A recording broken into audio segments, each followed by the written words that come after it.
Hey guys. Thanks Evan. Thanks everybody for reading.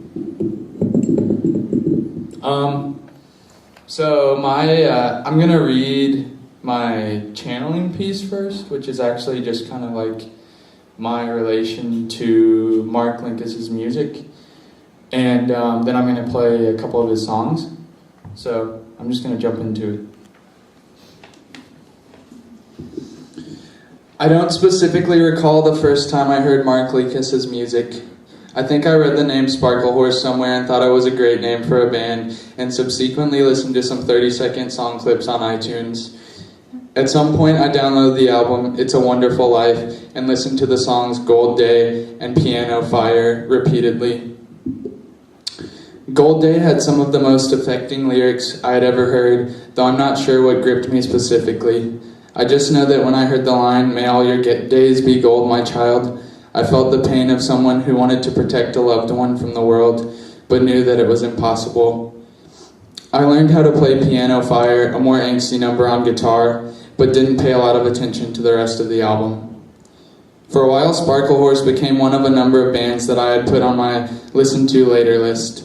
I used Gold Day on a lot of mixes and showed it to some of my friends, including Lee, with whom I bonded over depressing music. Sparkle Horse was one of my contributions to our library of emotional tunes. Eventually, we would come to use Sparkle Horse itself as a term to reference profound sadness.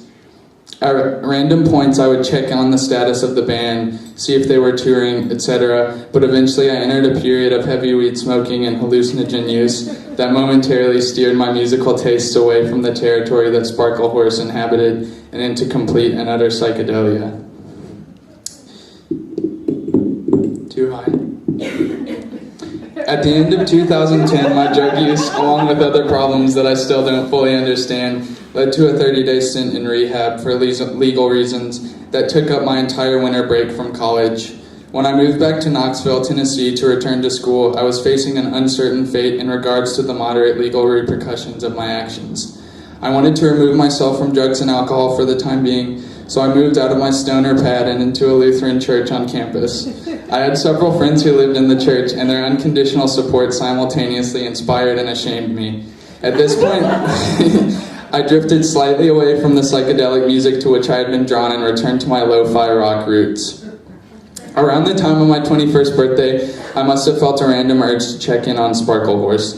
I googled the band and was immediately exposed to a slew of headlines, all stating something along the lines of "Sparkle Horse's Mark Linkous takes his own life." As I browsed various articles, I discovered that Mark had committed suicide by shooting himself in the chest with a shotgun. Additionally, I found out that Mark had been planning on moving to Knoxville to finish recording a new album. The date of his death was March 6, 2010, the date of my birthday a year previous. I felt a combination of sadness and disbelief at the news of his death, especially because of the content of his music, both lyrical and melodic. I imagined what could have happened if he had moved to Knoxville and started playing shows. Maybe I would have had the chance to meet him and tell him that I enjoyed his music. The fact that he was planning on moving to Knoxville and had died on my birthday seemed all too coincidental. I felt removed from my life, like I was reading the end of one chapter and had taken a moment of reflection before moving on to the next. Around that time, I bought Mark's first album, the wonderfully titled Viva Dixie Submarine Transmission Plot. I've spent a lot of time listening to that album in my car and on my record player in the room in the church where I lived. I felt awkward being around the people at the church, partially because they were so genuinely warm and kind, and partially because I felt ashamed for accepting their hospitality without offering much in return. I recorded myself playing a couple of Sparkle Horse songs on my computer. One of them was called Weird Sisters and reminded me of the Shakespeare class I was taking at the time. The other was called Most Beautiful Widow in Town, and I would eventually play it awkwardly in front of a girl who I'd end up dating on and off for several years. During this time, I would try to go back and listen to Gold Day, but it was often too painful for me to finish the song. I hadn't even been incredibly invested in Sparkle Horse as a band or an entity while Mark Linkous was alive, but that song connected with me in such a way that my life and the lives of those around me were rendered almost unbearably sad and beautiful. Time passed and I slowly moved through the Sparkle Horse catalog. The song Sunshine from Good Morning Spider especially moved me. It was simultaneously heartbreaking and life-affirming. I listened to It's a Wonderful Life, the album, and learned to appreciate the rest of it, although it was difficult to get through. Little Fat Baby reminded me that all of us were innocent at some point. That song and many others took on a new weight in light of Mark's suicide. I tried to show Sunshine to my girlfriend at the time and had to turn it off halfway through. My friend Ross became friends with the woman whom Mark was dating at the time he killed himself. According to the police reports, he had been arguing with her through text messages when he became despondent and walked out into the alley with his shotgun. Ross said that she talked about him sometimes and played his music at the coffee shop where she and Ross worked. One time Ross and I were at a bar and she sat next to him. I was fairly intoxicated and wanted to ask her about her relationship with Mark. I kept making comments to Ross about how attractive I found her teeth. Another time, my friend Logan and I drove to St. Louis to see some of our favorite ambient musicians play. After the show, we talked to them outside. They had recorded a song, Requiem for the Static King, that was dedicated to Mark.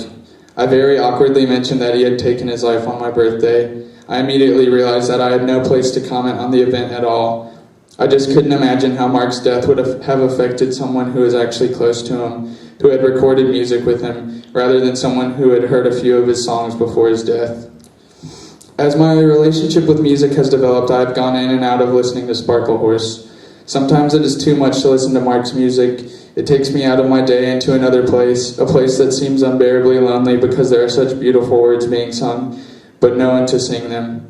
At other times, however, I am able to take in the beauty of the songs and recognize them for what they are, a gentle reminder of a very bright soul who lived in a sad and beautiful world.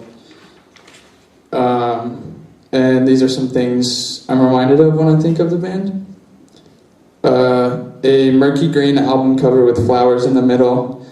Lee and I listening to Gold Day, playing guitar alone in my room, driving around listening to Hammering the Cramps, very pretty teeth, wanting to know what could have been, reading about how Mark overdosed on pills and collapsed on his legs, which caused him temporary paralysis.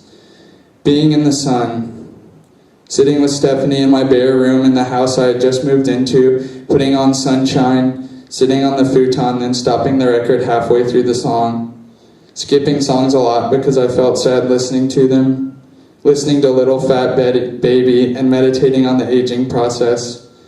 Feeling embarrassed about bringing up Mark Linkous' death in front of a musician I highly respect. Wishing I could write such beautiful metaphors. Playing Most Beautiful Widow in Town for Stephanie, driving in the sun, being alone. And I'm going to play a couple of his songs right now.